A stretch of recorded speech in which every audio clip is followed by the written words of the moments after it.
பார்த்தேன், யாரெல்லாம் வராங்கன்னு கேட்டேன். லிஸ்ட் ஒன்று சொன்னார். எல்லா கேமரா டீமும் வரானாங்க. சரி ஓகே, அப்படியே அங்கே போயிட்டு நம்மளையும் பேசிடுவோம் அப்படின்னு நினச்சேன். அதனால் ஆனால் அதை தாண்டி எப்பயுமே ஒரு நாள் வந்து அது ஒரு ஈவினிங்கே நைட்டு முடியும் போது இந்த நாள் நல்லா முடிஞ்சிருச்சுன்னா சந்தோஷம் அப்படின்ற மாதிரி தான் தோணும்.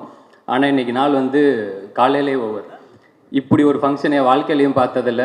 காலையில் ஒரு 9 மணி 8 மணிக்கெல்லாம் வந்து யாருமே இவ்வளோ சிரிச்சிருப்பாங்களான்னு எனக்கு தெரியல. எனக்கு அவ்வளோ சந்தோஷமாக இருந்துச்சு ஃபர்ஸ்ட் ஆஃப் ஆல். ஸோ இந்த டே அமைச்சு கொடுத்ததுக்கு ரொம்ப ரொம்ப நன்றி. நிறையா முக்கியமான இன்சிடென்ட்ஸ்லாம் எல்லாருமே சொல்லிட்டாங்க. எனக்கு கொஞ்சம் கம்மியாக தான் இருக்குது, இருந்தாலும் அதையும் சொல்லிடலான்னு பார்க்குறேன். ஒன்று இந்த பிக் பாஸ்னு ஒரு ஷோ ஒன்று போயிருந்தேன். அந்த டைமில் வந்து உள்ள நான் சாண்டியனெல்லாம் இஷ்டத்துக்கு நாங்கள் பாட்டு வாயில் வரதெல்லாம் எழுதி பாடி அதை எங்களை நாங்கள் சந்தோஷமாக வச்சுக்கிறது ஏதோ ஒரு குருமா ஒன்று பண்ணிகிட்டு இருந்தோம். ஷோலாம் முடிச்சுட்டு வெளில வந்துட்டேன். ஃபோன் பண்ணார், பேபி நம்ம படத்தெல்லாம் லான்ச் ஆகிற அப்படின்னாரு. அண்ணா இல்லைண்ணா இப்போ தானே ஒரு படம் ஒன்று கமிட் பண்ணிட்டேன்னு அதை முடிச்சுட்டு வரேன். பேபி அது நடி, இங்கே வந்து பாட்டு எழுதிரு அப்படின்னாப்புல. பாட்டு எழுதவா? நான் எங்கே நீங்கள் பாட்டு அதான் உள்ளே எழுதிட்டு இருந்தேன் பேபி.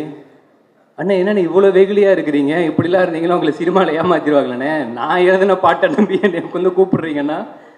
அப்படிலாம் இல்லாமல் அன்னைக்கு நல்ல வேளை அந்த காலை கட் பண்ணதால் அதுக்கப்புறம் கரெக்டான ஆளுங்களோட சேர்ந்து இப்போ ஒரு நல்ல நிலைமைக்கு வந்திருக்கீங்கன்னு நினைக்கிறேன். ஸோ இங்கேருந்து இன்னும் நிறையா நல்ல நிலைமைக்கு போகணும்.